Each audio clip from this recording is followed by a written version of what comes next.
On a bit of closure from the Jefferson County coroner after a call out to the community to find the families of these two people who recently died.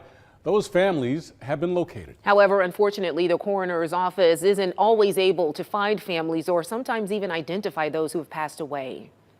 Our Lauren Harkson talking with the Jefferson County coroner today to learn more about the process of identifying these people. Lauren? That's right, Steve. Brittany, most of the time it only takes a few hours or days to locate a loved one after a person passes, but some people are more difficult to identify than others. But the coroner says you can help.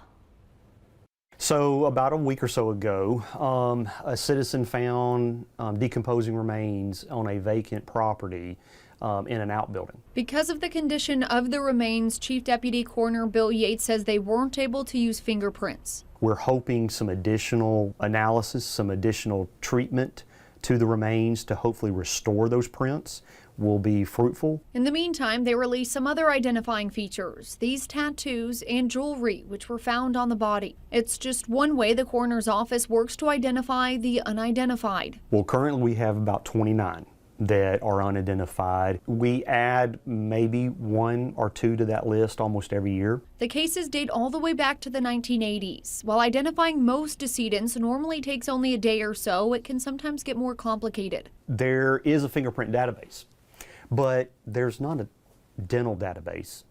There's not really a good tattoo database, right? Then we need to turn to DNA. And there is a database, a national database that is maintained by the FBI of known DNA profiles of, say, individuals who are convicted felons or what have you. Of course, not everyone is a convicted felon, so not everyone's DNA is in the database. Yates says this is why they will heavily rely on you, the public. Publicizing the tattoos is something we've started doing more of now, and it's because of a technology that is really not new, but we're just now using it better, and that's infrared photography. As years pass by, technology gets better, and Yates says that's why hope is never lost. If you have a missing loved one, then by all means report them missing to law enforcement, and don't just do the initial missing persons report.